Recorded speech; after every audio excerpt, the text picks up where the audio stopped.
J'ai enfin fait le test, mais aujourd'hui, je vous fais juste un peu plus de théorie pour que vous puissiez comprendre dans quoi je me suis embarquée.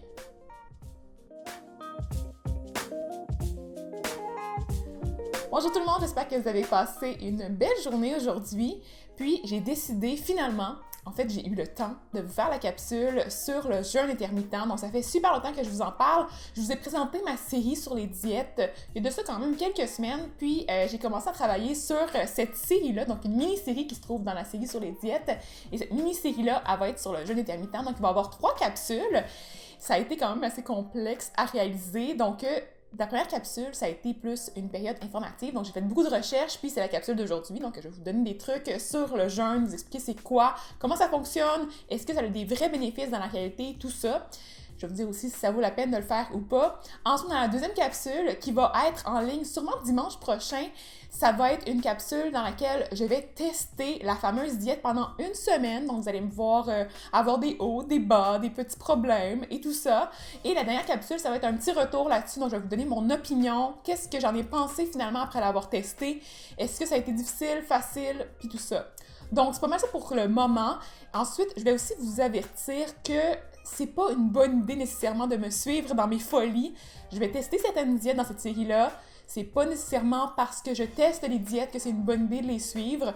Généralement, je suis pas une personne qui fait des diètes. Je vous conseille pas non plus de faire des diètes strictes. C'est vraiment pas conseillé. Je suis quand même une nutritionniste, mais je sais que c'est pas nécessairement la meilleure idée du monde de faire ça. Ce que je veux faire, c'est vraiment les tester puis voir si concrètement c'est faisable, si c'est réalisable, puis en même temps les testant, je peux vraiment vous donner mon meilleur avis. Donc c'est pour ça que je le fais. Mais vraiment, si vous voulez faire ça, ça prend vraiment un avis médical avant de le faire, surtout si vous avez des troubles de santé. Donc je vais dire, premièrement, la capsule aujourd'hui va être quand même assez longue parce que j'ai beaucoup de choses à vous présenter. Puis là, je vais commencer sans plus tarder avec la première partie. Donc, c'est quoi exactement le jeûne? C'est quoi jeûner? Jeûner, ça veut dire de s'abstenir de nourriture ou de boisson aussi dans certains cas pendant une période qui va dépasser environ 6 heures. Donc, à partir de 6 heures, on dit que c'est un jeûne. Donc, si vous avez compris, la nuit, ça veut dire qu'on jeûne normalement, à moins que vous dormiez moins de 6 heures puis que vous mangez directement au coucher et directement au lever. Ce qui n'est vraiment pas le cas de bien des personnes. Normalement, le jeûne va être plus fait dans un contexte de religion. Donc, vous avez sûrement entendu parler du ramadan ou du carême dans le terme catholique.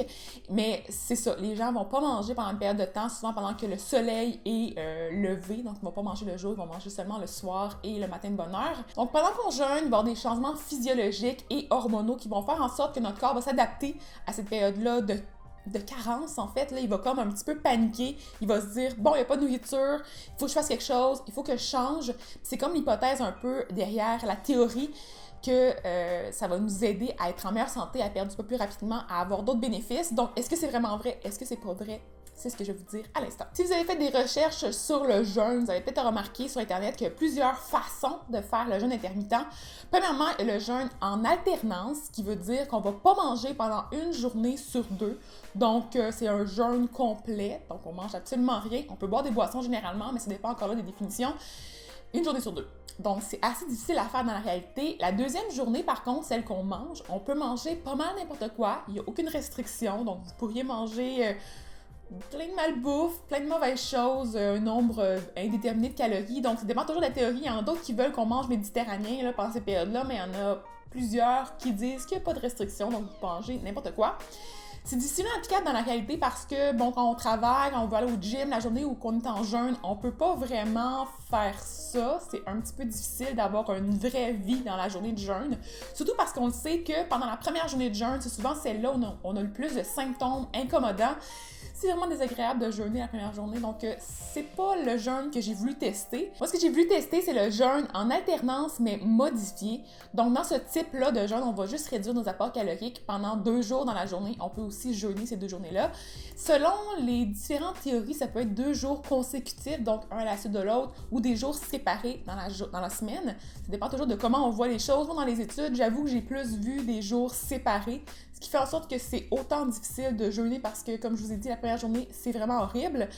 Donc, j'ai pas testé ça encore, finalement. J'ai testé le troisième type, parce que je trouvais ça un peu plus facile. Mais pour ce type-là, je vais vous lire, en fait, les résultats des études. Donc, selon ce que j'ai pu lire pour les gens qui avaient testé ce type de jeûne-là pendant 2 à 6 mois, ben, il y avait 7 études sur 9 qui notaient une perte de poids d'environ 3,2% du poids initial. Donc, c'est pas une si grosse perte de poids quand même en 2 à 6 mois. Ensuite, il y a des études qui ont voulu comparer les effets de ce type de jeûne-là avec une diète restreinte en calories normale avec de l'activité physique. Puis ils se sont rendus compte que ben, quand on comparait les deux, il n'y avait pas un effet significatif de jeûner versus la diète traditionnelle, donc juste réduire nos quantités, puis tout ça, les trucs qu'on fait normalement pour perdre du poids. Puis finalement, ça veut dire qu'il n'y a pas vraiment de bénéfices métaboliques supplémentaires à jeûner versus la diète classique. Maintenant, le troisième type de jeûne qui était celui de jeûner de 16 à 18 heures par jour. Donc, c'est un jeûne qu'on appelle une restriction temporelle. Et ça, c'est celui que j'ai testé finalement dans la deuxième vidéo. Donc, vous allez pouvoir me voir avoir vraiment faim pendant 18 heures. Bon, peut-être pas, là, j'ai pas toffé jusqu'à 18 heures souvent. Vous allez voir ça. Donc, dans cette catégorie-là de jeûne, il y avait des études qui évaluaient les effets positifs ou négatifs, en fait, de sauter le déjeuner, donc de restreindre nos apports à une plus petite période dans la journée.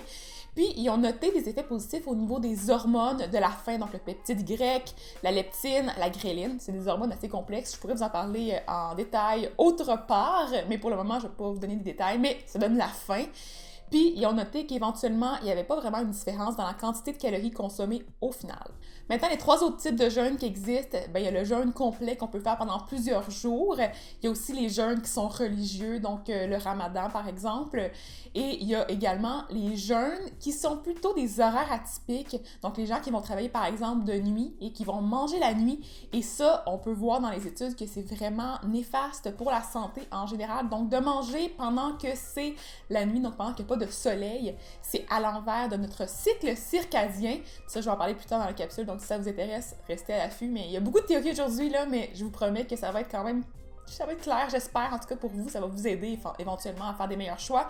Mais ceux qui mangent la nuit, c'est pas bon pour la santé, en général aussi pour la santé cardiaque, le diabète, l'obésité, d'autres troubles de santé comme ça, fait que c'est quand même mieux de manger pendant qu'il fait soleil dehors. Maintenant, il faut passer au point qui va peut-être vous intéresser encore plus. En fait, c'est quoi les effets positifs, les bénéfices sur la santé, ou peut-être même les risques de faire des jeûnes? Bien, en fait, le premier point, c'est en lien avec le rythme circadien ou le cycle circadien, c'est 2 synonymes. Ça, exactement, c'est quoi? C'est quoi ça veut dire? Je vais vous mettre une image à l'écran pour que vous puissiez voir un petit peu plus en détail, mais en fait, c'est en lien avec le soleil. Donc, notre corps est comme une espèce de rythme de production hormonale qui est influencé par la luminosité. Donc, le jour, quand il y a de la clarté, et le soir, quand il y a de la noirceur, ben, on va sécréter des hormones différentes. Donc, au matin, on va sécréter des hormones après le jeûne. Puis, ça va être aussi influencé, en fait, la quantité d'hormones en circulation par ce qu'on mange. Ce qui veut dire que quand on mange à des heures un peu étranges, ça peut affecter la quantité d'hormones en circulation. Et vous devez aussi comprendre que les hormones qui vont gérer le métabolisme des aliments, donc la digestion et tout ça, vont être à l'envers de celles qui gèrent le sommeil. Donc, par exemple, l'insuline va être plus élevée quand on va manger, mais généralement, ça va faire l'inverse, puis ça va nous donner moins de sommeil aussi. Donc, j'ai souvent dit que c'était pas la fin du monde de manger le soir. Par contre, quand j'ai fait mes recherches, je me suis rendu compte que c'est sûr que c'est pas optimal de manger avant de se coucher si on se fie à cette théorie-là, parce que quand on mange le soir, par exemple, on va augmenter un peu plus la quantité d'insuline qu'on sécrète que quand on mange le jour, ce qui est pas super bon pour la santé. Par contre, si on est actif et tout ça, c'est pas un problème, mais si vous êtes en surpoids, ça peut peut-être être un problème, surtout si vous êtes diabétique, par exemple. On a aussi observé qu'en jeûnant, on va augmenter le métabolisme du gras, donc on va réduire celui des glucides, ce qui veut dire qu'on va aller chercher un peu plus de nos réserves de gras pour pouvoir alimenter notre corps, nous donner de l'énergie. Ça peut être positif. Et le jeûne va aussi augmenter une hormone qui s'appelle l'orexine, qui est un neuropeptide qui va stimuler la sensation de satiété, donc la plénitude, ce qui va nous permettre de moins avoir faim plus on va jeûner. Donc plus qu'on mange pas, plus qu'on n'a pas faim. Ce qui veut dire que c'est pour ça qu'on a vraiment souvent faim le premier jour de jeûne, mais plus le temps passe, plus ça va bien. Puis bon, on s'en rend compte. Il y a aussi les corps cétogènes qui rentrent en jeu là-dedans, parce que les corps cétogènes, en fait, c'est une façon de digérer le gras qui nous donne de l'énergie qui va remplacer en fait les glucides. Donc avant que notre corps fasse le switch à faire des corps cétogènes, il y a une période où on capote un peu parce que notre corps ne sait pas trop quoi faire parce qu'il trouve plus de glucides, mais éventuellement on peut puiser dans les gras, fait qu'on va se sentir bien, puis on vient dans un petit état de de joie et tout ça, là, c'est ça, la joie des corps cétoniques. Ça aussi, c'est en lien avec une autre diète que je vais tester un jour, peut-être, la diète cétogène. Si ça vous tente, n'oubliez pas de mettre ça dans les commentaires en bas. Donc, en résumé, plus on va réduire la fenêtre d'alimentation, donc la durée de temps qu'on mange dans une journée, plus on va augmenter l'oscillation de notre cycle circadien et plus ça va peut-être nous aider à dormir et à se sentir bien. Maintenant, si on passe à la catégorie des comportements en lien avec, par exemple, l'appétit, le sommeil, l'activité physique, tout ça. Donc, j'ai fait des recherches pour chacun des points. Je vais vous lire un peu les résultats rapidement. Je sais que ça peut être un peu lourd, fait que si vous voulez sauter à la section suivante, faites-le, bien sûr. Mais quand même, je trouve ça intéressant. Donc, pour ce qui est de l'appétit, on pouvait noter qu'il était réduit chez les 9 patients en surpoids dans une étude de jeûne pendant 14 heures, donc une étude de jeûne nocturne. Dans le jeûne en alternance et en alternance modifiée, on pourrait voir aussi une réduction de l'appétit. Donc, c'est quand même un facteur qu'on retrouve dans certains projets de recherche. Ensuite, on pouvait lire que sauter le déjeuner n'avait pas d'augmentation de l'appétit dans l'étude de Chowdhury, oh my gosh, elle a l'air tellement bonne. Mais que c'était quand même très controversé, donc c'est une notion qu'on sait pas trop. Là. Sauter le déjeuner, on n'est pas trop sûr si ça vaut vraiment la peine. Mais si vous n'avez pas faim pour déjeuner au lever, je vous dirais pas que c'est nécessaire de manger tout de suite dès qu'on met le pied hors du lit. Ensuite, pour ce qui est de la perte de poids, on pouvait voir que les effets positifs semblaient être réservés aux gens qui ne souffraient pas de surpoids. Ici, j'avais une étude avec 16 patients, 50% d'hommes, pendant 22 jours, et on a vu une perte de poids de 2,5% du poids initial à la fin du projet. J'ai aussi regardé une méta-analyse qui était super intéressante, quand même assez grosse, et dans celle-ci, on pouvait voir qu'environ 73% des études notaient une perte de poids. C'est quand même intéressant, mais on se pose des questions. Est-ce que ça fonctionne vraiment à long terme? On n'est pas sûr. Ensuite, au contraire, le jeûne intermittent dans un contexte d'obésité semblait favoriser la prise de poids. Donc, si vous êtes en surpoids, c'est peut-être pas votre solution magique pour perdre du poids à long terme. Ici, on avait une étude aussi qui était réalisée sur 100 obèses, ce qui est quand même vraiment un gros groupe. C'est super intéressant. C'était fait pendant 6 mois aussi, donc c'est une longue durée, ce qui est quand même assez fiable. Puis, ils ont aussi évalué la période suivant la diète, donc un autre 6 mois après la diète pour voir si le poids a fait un rebond, ce qui est quand même encore plus intéressant. Je vais peut-être pouvoir vous mettre le lien pour cette étude-là dans la barre d'infos si ça vous tente de lire ça. Donc, dans l'étude, ce qu'ils ont fait, c'est qu'ils ont créé plusieurs groupes différents. Donc, il y avait un groupe de jeûne intermittent, il y avait un groupe de gens qui avaient une restriction calorique avec de l'activité physique, puis il y avait un groupe aussi qui était un groupe contrôle, donc il n'y avait aucun changement dans leurs habitudes. Pour le groupe jeûne intermittent, ils devaient manger 25% de leurs besoins énergétiques pendant la journée de jeûne, soit environ 500 calories pendant cette journée-là. Et c'était un seul repas à l'heure du dîner. Et le lendemain, ils devaient manger 125% de leurs besoins caloriques pour arriver au même ratio que les gens qui mangeaient la restriction de 75% de leur apport quotidien calculé par jour. Donc, ça faisait une quantité de calories qui était semblable au final si on l'étalait pour tout le monde. Mais il y a des gens qui le mangeaient toute une journée, puis beaucoup moins de journée. Puis il y en a d'autres qui mangeaient normal, à chaque jour, mais en restriction. Donc, je ne sais pas si c'était clair, mais j'espère que oui. Ce qu'on a noté dans cette étude-là, en fait, c'est que c'était très difficile pour les gens qui avaient une diète avec une restriction une journée sur 2 d'adhérer aux recommandations. Donc, il y avait de la difficulté à manger pas beaucoup, donc le 25% de la quantité qu'ils devaient manger pendant la journée de jeûne. Puis la journée qu'ils pouvaient manger plus, il y avait tendance à manger encore plus, ce qui n'est pas positif pour perdre du poids. Non, ça c'est certain. On peut aussi voir qu'il y avait 38% de ces gens-là de la diète de jeûne intermittent qui ont abandonné en cours de route versus 29% dans la diète classique, ce qui est quand même assez élevé dans les deux cas. Là. Donc, on voit qu'il y a quand même beaucoup de personnes qui ont eu de la difficulté à suivre les recommandations dans ces cas-là. Et on pouvait voir aussi que la perte de poids était similaire finalement dans les deux groupes, autant après 6 mois, donc les premiers 6 mois où il y avait les deux, l'application des diètes, que le 6 mois qui suivait tout ça. Donc, il y avait environ entre 5 à 7% de perte de poids par rapport au poids initial.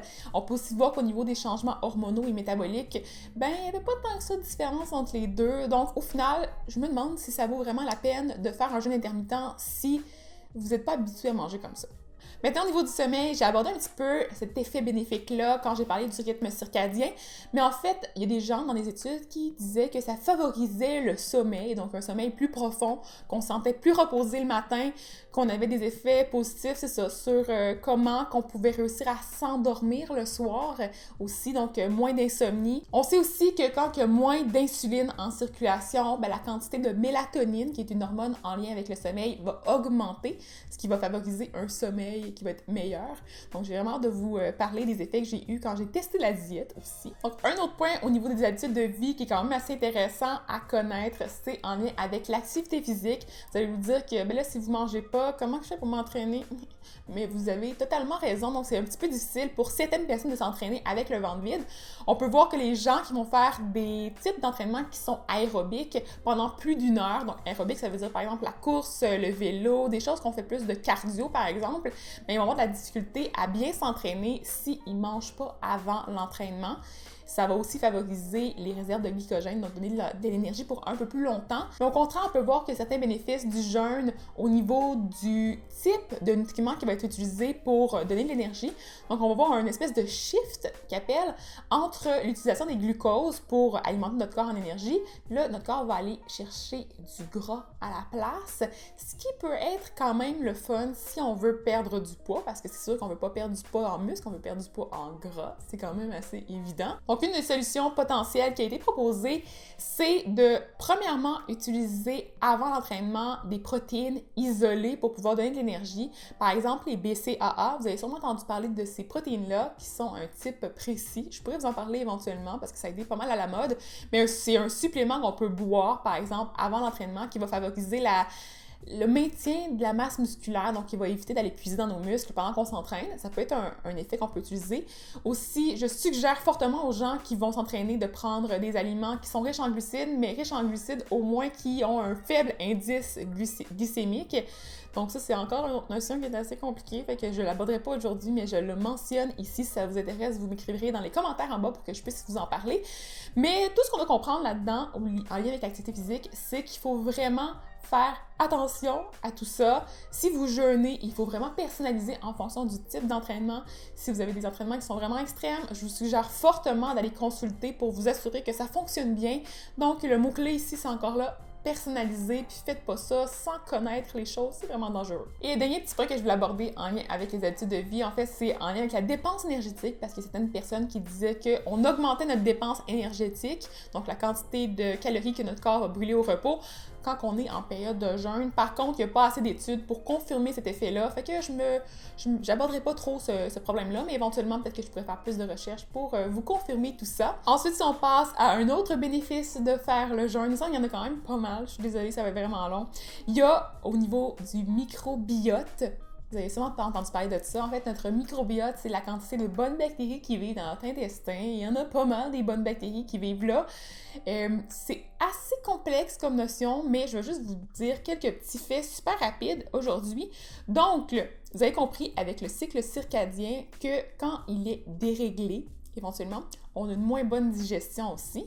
Donc, éventuellement, si on réussit à améliorer notre cycle circadien, comme je vous ai dit tantôt avec le jeûne, on peut aussi favoriser la bonne digestion, favoriser les bonnes bactéries dans notre intestin. On peut voir aussi que l'obésité va apporter des changements au niveau du métabolisme et du microbiote en tant que tel. Donc, je ne me suis pas lancée plus en détail dans les recherches au niveau du microbiote parce que c'est vraiment un sujet à part que je veux aborder plus en détail avant de vous expliquer ça. C'est comme vraiment complexe, mais il y a peut-être des bénéfices, donc je fais juste mettre ça encore là ici. Et finalement, une autre théorie qui serait peut-être intéressante en lien avec le jeûne intermittent, c'est l'amélioration des symptômes du jet lag. Je ne sais pas si vous savez c'est quoi, mais c'est quand on voyage et qu'on a un changement de fuseau horaire. À ce moment-là, souvent, on se sent un peu décalé justement dans notre cycle circadien. Donc, on a comme envie de dormir à des moments inopportuns, on est super fatigué, on se sent nauséeux, tout ça, c'est pas le fun. Donc, ce qui recommanderait peut-être, ça serait de faire un peu de jeûne, dans le fond, avant d'aller dans l'avion. Puis, éventuellement, ou pendant toute la période dans l'avion aussi, là. Donc, on fera un gros jeûne jusqu'à ce qu'on arrive au pays où on va en voyage. Et à ce moment-là, on pourrait recommencer à manger. Et ça l'améliorerait un peu les symptômes du jet lag. Par contre, il y a beaucoup de théories là-dessus, il y a beaucoup d'études qui sont en cours encore là, fait que peut-être que ça pourrait être une capsule entière à ce sujet-là parce que c'est encore super compliqué. Maintenant, vous avez vu, il y a quand même quelques bénéfices, mais il y a quand même aussi une tonne de risques. Quand on jeûne, premièrement, il faut savoir qu'on n'apporte pas de nutriments à notre corps. Donc, notre corps, il peut être en période de ils paniquent un petit peu, là. Fait que si vous êtes actif, par exemple, que vous avez besoin d'avoir beaucoup de calories pour éventuellement faire une activité spéciale, ça se pourrait que vous tombiez dans les pommes, que vous vous sentiez pas bien, que vous soyez pas capable de faire les choses, que vous soyez pas capable de réagir, surtout en période de stress, si vous allez par exemple à l'école ou qu'il se passe quelque chose dans votre vie de spécial, c'est peut-être pas le moment où vous allez être le plus alerte et que vous allez réagir rapidement quand vous allez jeûner. Donc, c'est peut-être un risque aussi à ce moment-là. Si vous avez des troubles de santé, par exemple, comme le diabète, l'hypertension, des choses comme ça, qu'il faut quand même avoir une quantité de calories qui est quand même assez modérée dans la journée, surtout le diabète, là, c'est important d'avoir des glucides dans notre alimentation, ben c'est vraiment pas recommandé de jeûner, vraiment pas, surtout si vous êtes sous insuline, encore pire. Faites pas ça, surtout sans un avis médical. Faites-le avec un avis médical si c'est recommandé, mais autrement, je pense pas. En tout cas, pour le moment, c'est pas la meilleure idée du monde. Et d'autres troubles de santé, comme par exemple les troubles alimentaires, je recommanderais vraiment pas d'opter pour un jeûne parce que c'est trop facile de se dire, ben regarde, je vais jeûner parce que je suis le jeûne intermittent, mais de finalement camoufler une autre problématique de santé comme l'anorexie ou de, contrairement, être un boulimique et de jeûner puis de finalement binger la journée d'après puis de finalement vraiment complètement dérégler notre corps, de causer des dommages. C'est vraiment pas une bonne idée. Donc, si vous avez des tendances comme ça, je vous suggère vraiment pas de le faire. Si vous avez des troubles du sommeil aussi, ça peut être un peu problématique au début parce que moi, ce que j'ai remarqué, je vais vous en parler un peu plus en détail dans mon autre capsule, c'est que c'est difficile de dormir à certains moments. Donc, je vais vous en parler plus tard. Mais bon, il y a quand même beaucoup de risques, beaucoup de problèmes associés à ça. Donc, si vous voulez faire ce genre de diète-là, je vais le répéter encore et encore et encore, c'est important d'aller consulter soit un médecin, soit un nutritionniste, sûrement les deux, peut-être même un psychologue si vous avez des troubles probablement psychologiques. Des fois, on se rend pas compte, mais on veut faire une diète parce que on veut perdre du poids rapidement parce qu'on se sent pas bien dans notre peau, puis que finalement, peut-être que c'est bien d'aller parler avec quelqu'un. Donc, je mets ces petites ressources-là ici, juste pour vous, si ça peut vous aider. N'oubliez pas non plus de commenter si vous avez des problèmes, puis que vous pensez que vous avez des ressources qui pourraient aider les autres aussi, ça peut être le fun. Et là, j'ai conclu la capsule en vous disant que, comme vous avez pu comprendre, c'est pas encore une diète qui est recommandée pour tous, vraiment pas. Les bénéfices sont, oui, il y en a quelques-uns qui sont présents, sont quand même là, mais il y a quand même beaucoup de choses à comprendre avant de l'appliquer pour tout le monde. Donc, il manque d'études chez l'humain. Il y a surtout pas de preuve que ça fonctionne mieux qu'une diète traditionnelle pour la perte de poids. Donc, si c'est vraiment votre premier objectif, perdre du poids, le jeûne n'est peut-être pas la meilleure idée pour vous. Par contre, à mon avis, ça remet un petit peu en doute le style de vie qu'on a habituellement, donc celui qui comprend plusieurs repas avec plusieurs collations. Est-ce que c'est si nécessaire de manger plein de collations comme ça? Est-ce que c'est si nécessaire de manger directement au réveil? Peut-être que non. Donc, moi, c'est ce que je me pose comme question après avoir fait ces recherches-là. Donc, selon ce que j'ai pu lire, le type de jeûne qui aurait le plus de bénéfices et qui serait peut-être le plus applicable aussi dans notre vie de tous les jours, c'est celui où on jeûne la nuit, donc pendant qu'il fait noir. De cette façon-là, on va pouvoir remettre à niveau notre cycle circadien, favoriser le sommeil, favoriser tout ça, et manger le jour pendant qu'on est actif. Donc, c'est quand même plus facile comme ça. C'est sûr que moi, je me pose plusieurs questions comme est-ce que c'est facile de jeûner avec les horaires qu'on a en ce moment, avec les entraînements qu'on fait, de combiner tout ça ensemble? Je sais pas. Vous, qu'est-ce que vous en pensez? Est-ce que vous avez d'autres questions par rapport à ça? Est-ce que j'ai couvert assez la matière? Y a-t-il des trucs qui ont piqué votre curiosité puis que j'ai pas assez abordé? Posez-moi ça en question dans les commentaires en bas. Ça va me faire plaisir de vous répondre ici ou de vous répondre dans les prochaines capsules. N'oubliez pas non plus de vous abonner à ma chaîne pour pouvoir voir les prochaines capsules à ce sujet-là qui s'en viennent bientôt sur ma chaîne. Donc, ma semaine dans mon alimentation de jeûne intermittent qui a été assez difficile, merci. Et ensuite, mon petit retour sur tout ça. N'oubliez pas de mettre un pouce en l'air à la vidéo si vous voulez en voir plus. Et voilà, je vous souhaite de passer une super belle fin de journée et on se revoit bientôt. Bye!